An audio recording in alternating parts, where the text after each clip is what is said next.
मित्रों नमस्कार। Legal awareness programme. मित्रों आज का जो वीडियो है ये उन लोगों के लिए है जिन्होंने किसी भी मूवेबल या इमूवेबल प्रॉपर्टी के लिए बैंक से, चाहे वो बैंक किसी भी लेवल का हो, नेशनलाइज बैंक हो, लोकल बैंक हो, प्राइवेट बैंक हो, इस तरह की जो एथराइज फाइनेंस कंपनियां हैं वो उनमें से किसी से भी अगर कोई लोन ले रखा है तो उनके लिए आज का ये वीडियो बहुत ही अहम है और इसको पूरा ध्यान से सुनना आवश्यक है। मित्रों होता क्या है कि जब भी कोई मूवेबल या इमूवेबल प्रॉपर्टी के लिए बैंक से लोन लिया जाता है तो उस प्रॉपर्टी के जो ओरिजिनल डॉक्यूमेंट्स होते हैं, जैसे कोई प्रॉपर्टी खरीदी, मकान खरीदा, तो उसके लिए बैंक से लोन लिया, तो लोन लेते हैं तो बैंक फाइनेंस तो कर देता है, लेकिन लोन का पेमेंट का लोन देते समय जो खरीद रहा है उसके ब्याह पर वो बैंक पैसा दे देता है, जो सेल कर रहा है उसको डायरेक्ट दे देता है और उसी मोमेंट, उसी समय उसकी जो रजिस्ट्री होती है, जो उससे संबंधित डॉक्यूमेंट्स होते हैं, उनको बैंक अपने पास जब्त कर लेता है। बात क्लियर हो गई क्या कि जब भी कोई मूवेबल या इमूवेबल प्रॉपर्टी के लिए हम बैंक के पास जाते हैं और कहते हैं कि साहब आप हमको फाइनेंस कर दीजिए, तो वो फाइनेंस कर देते हैं, लोन दे देते हैं, लेकिन लोन डायरेक्ट उसको देते हैं जिससे ये वो हम खरीद रहे हैं, और जिस समय वो उनको पेमेंट करता है बैंक, उसी समय जो खरीदने की जो उस समय जो फाइनल रजिस्ट्री होती है वो, और उससे संबंधित सारी चेन, उससे डॉक्यूमेंट्स की जो चेन है, उन सारे डॉक्यूमेंट्स को ओरिजिनल फॉर्म में बैंक अपने पास रख लेता है एज सिक्योरिटी। यहाँ ये वाली बात हो गई। अब समस्या की क्या कौन सी आती है? समस्या ये आती है कि जब उसका पूरा पेमेंट हो जाता है, जिसने लोन लिया उस आदमी के द्वारा बैंक को उसका टोटल पेमेंट कर दिया, एनओसी ले ली, लेकिन उसके बाद उसको पेपर मिलने में बहुत दिक्कत होती है। तो इन दिक्कतों को निराकरण के लिए, इस तरह की समस्या का निराकरण के लिए भारत जो है वो बहुत बड़ा देश है और इसमें तरह तरह की बड़ी विचित्र तरह की समस्याएं आती हैं। वो समस्या किसके सामने आती है तो जिसके सामने आती है वो तो समझ जाता है, लेकिन बाकी लोग सोचते नहीं ऐसा तो नहीं होता। लेकिन मित्रों बड़ी इम्पॉर्टेंट ये आज मैं बात कह रहा हूँ, reserve bank of India RBI ने एक सर्कुलर इशू किया इस तरह की समस्याओं के निराकरण के लिए। और सर्कुलर है कौन सा, पहले तो हम ये समझ लें। सर्कुलर का नंबर है RBI/2023-24/60 और ये सर्कुलर जारी हुआ 13 सितंबर 2023, मतलब 13 सितंबर 2023 को। और इस सर्कुलर से इस तरह की समस्याओं का निराकरण हो जाना निश्चित है। तो मित्रों जिन लोगों ने लोन लिया है या जिन लोगों ने लोन लेने का विचार किया है, उन सबको इसकी जानकारी लेना बहुत आवश्यक है। इस सर्कुलर को मैं डिटेल से बताऊंगा।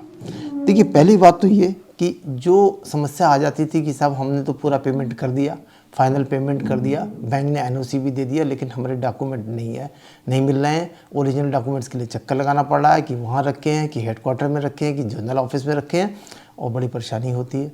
एक तो इस तरह की परेशानी होती है। दूसरा ये कि साहब वो आग लग गई, कि वो दीमक लग गई, कि चूहे ने काट दिया, कि जो भी समस्याएं हैं, कि बाढ़ आ गई, कि तरह तरह की समस्याएं आती हैं। उनमें क्या किया जाए? तो इसमें जिसने लोन लिया था उसने तो सारा पेमेंट कर दिया, अब उस डॉक्यूमेंट्स के लिए उसको बार बार चक्कर लगाने पड़ रहे हैं। इस सारी समस्याओं का निराकरण के लिए RBI का ये जो सर्कुलर है 13 सितंबर वाला, वो बहुत ही अहमियत रखता है। और उस सर्कुलर में क्या प्रोविज़न किए गए हैं ये मैं आपको देखिए पढ़ के सुनाता हूँ। पहली बात तो मैं इसको थोड़ा सा नेटशेल में आपको बता दूँ क्या कि सर्कुलर ने ये व्यवस्था कर दी कि जिस तारीख को लोन लेने वाले आदमी ने उस लोन के सारे अमाउंट, टोटल अमाउंट का पेमेंट कर दिया, फाइनल अमाउंट का पेमेंट कर दिया और बैंक ने कह दिया कि हाँ सारा पैसा आ गया, एनओसी जारी कर दिया, उस तारीख से 30 दिन के अंदर बैंक को हर हालत में उसके ओरिजिनल डॉक्यूमेंट्स वापस करने होंगे। नंबर 1, देखिए बड़ी इंपॉर्टेंट बात आ गई। 30 दिन का समय दिया गया कि 30 दिन के अंदर बैंक को उसके डॉक्यूमेंट्स वापस करने होंगे, चाहे वो किसी भी तरह का बैंक हो। अब 30 दिन बीत गए, फिर क्या किया जाए? तो अगर 30 दिन से भी ज़्यादा समय लगता है तो बैंक को उसको बाकायदा कम्युनिकेट करना पड़ेगा, बताना पड़ेगा लेटर के द्वारा कि डिले क्यों हो रहा है। और अगर ये डिले बैंक की वजह से हो रहा है, क्योंकि उसने तो पेमेंट देना था, सारा पेमेंट दे चुका वो जिसने लोन लिया था, तो अब तो डिले बैंक की तरफ से है, तो ये बताना पड़ेगा कि डिले का कारण क्या है। और अगर ये लगता है कि ये जो डिले हुआ है बैंक की तरफ से हुआ है, तो 30 दिन के बाद जितना भी दिन लगेंगे, 30 दिन पूरा होने के बाद 5,000 रुपये पर डे के हिसाब से कंपनसेशन देना होगा। बहुत ही इंपॉर्टेंट बात कह रहे हैं कि अगर 30 दिन तो बीत गए साहब, उसके बाद कैलकुलेट किया जाएगा जितने भी दिन लगेंगे। तो अगर 5 दिन भी एक्सेस हो गए तो 25,000 रुपये, 5,000 रुपये प्रतिदिन पर डे के हिसाब से कंपनसेशन देना होगा। तो इस तरह से इस समस्या का निदान होगा और जिसने लोन लिया है उसको अब बार बार भटकना नहीं पड़ेगा, बार बार चक्कर नहीं लगाना पड़ेगा। अब दूसरी वाली बात आती है, लेकिन हम इससे पहले इस सर्कुलर में क्या व्यवस्था की गई है उसको हम पढ़ भी लेते हैं एज इट इज़ और डिस्प्ले भी कर देते हैं। In case of delay in releasing of original movable or immovable property documents or failing to file charge satisfaction form with relevant registry beyond 30 days after full repayment settlement of loan, the RE मतलब regulated entities shall communicate to the borrower reasons for such delay। उसको किस वजह से delay हुआ, ये delay का reason भी बताना पड़ेगा। In case where the delay is attributable to the RE, it shall compensate the borrower at the rate of 5,000 for each day of delay. एक दिन जितने भी डिले कैलकुलेट होके आएंगे 5,000 रुपये पर डे के हिसाब से कंपनसेशन देना पड़ेगा। तो ये तो रही एक बात। अब दूसरी समस्या कि साहब जब पेपर लेने गए तो बता दिया था बाढ़ आ गई थी, बाढ़ में पेपर ख़राब हो गए, नष्ट हो गए, कुछ नष्ट हो गए, पार्ट नष्ट हो गया, नहीं मिल रहे हैं। हेड ऑफिस में गए थे, वहाँ पर ख़राब हो गया, आग लग गई, बहुत सारी तरह की समस्याएं बैंक वाले बता देते हैं। अब हम क्या करें, हमारे तो ओरिजिनल डॉक्यूमेंट नष्ट हो गए। इसके लिए भी इस सर्कुलर में बड़ी इंपॉर्टेंट व्यवस्था की गई है। और वो व्यवस्था क्या की गई है कि अगर ऐसी बात होती है तो बैंक उनको डुप्लीकेट कॉपी निकालने के लिए, ये सर्टिफाइड कॉपी निकालने के लिए उस लोन लेने वाले आदमी को पूरा सपोर्ट करेगा, पूरी मदद करेगा, और जो खर्चा आएगा वो खर्चा भी बैंक ही देगा। उन कॉपीज़ को दोबारा से निकालने में, सर्टिफाइड कॉपी, डुप्लीकेट कॉपीज़ को कलेक्ट करने के लिए जो भी खर्चा आएगा वो भी उसका भी भुगतान बैंक करेगा। और जो कंपनसेशन जो दिया है 5,000 रुपये के पर डे के हिसाब से, उसके अलावा करेगा। ठीक है, इसके अलावा अब इसमें इन्होंने इसके लिए क्या व्यवस्था किया, देखिए ये भी मैं इसको पढ़ देता हूँ।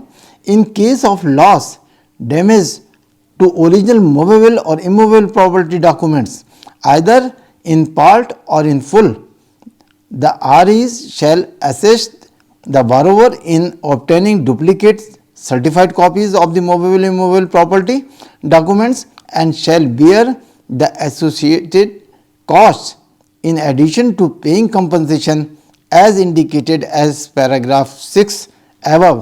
However, in such cases an additional time of 30 days will be available to the REs to complete this procedure and the delayed period penalty will be calculated thereafter, that is after a total period of 60 days। तो मतलब ये कि जो खो गए paper या नष्ट हो गए उनके लिए वो अलग से 30 दिन के लिए समय बैंक को मिलेगा कि इन 30 दिन में वो उनकी कॉपीज़ की व्यवस्था करवाए और उसका खर्चा भी दे दे।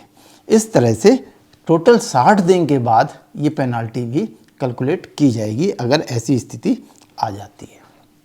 तो ये तो बड़ा इम्पॉर्टेंट सर्कुलर आ गया, सारी समस्याओं का निदान हो जाएगा। लेकिन अब क्वेश्चन उठता है ये एप्लीकेबल कब से होगा और किन लोगों के लिए होगा। तो इसके लिए लिखा है कि these directions shall be applicable to all cases where release of original movable और immovable property documents falls due on और आफ्टर दिसंबर 1, 2023। मतलब 1 दिसंबर 2023 को या उसके बाद जिन लोगों के द्वारा ये पेपर अपना वापस बैंक से लेना ड्यू हुआ है, उन्हीं मामलों में ये सुविधा दी जाएगी। 1 दिसंबर 2023 से पहले के मामले में तो जैसे पहले हो रहा था वैसे ही होगा, लेकिन 1 दिसंबर 2023 और उसके बाद के कभी भी अगर किसी के पेपर ड्यूज होते हैं, रिटर्न किया जाए, तो उस मामले में ये वाला सर्कुलर एप्लीकेबल होगा।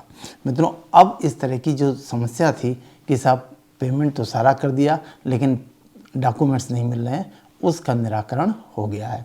बहुत ही इम्पॉर्टेंट सर्कुलर है ये रिजर्व बैंक ऑफ इंडिया का, मैंने आपको बता दिया। आपसे निवेदन करूँगा कि आप भी अपने जो लोग हैं उनको इस सर्कुलर के बारे में बताएं, जिससे कि जिन लोग, क्योंकि लोन तो लेना आजकल एक सामान्य सी बात हो गई है, तो जो लोग भी लोन ले रहे हैं उनको इस बात का भी संज्ञान होना चाहिए, इस बात की भी जानकारी होनी चाहिए कि अब घबराने की कोई बात नहीं है, 30 दिन के अंदर आपको पेपर मिल जाएंगे। मित्रों, मुझे उम्मीद है कि आपको आज का वीडियो अवश्य पसंद आएगा। नमस्कार।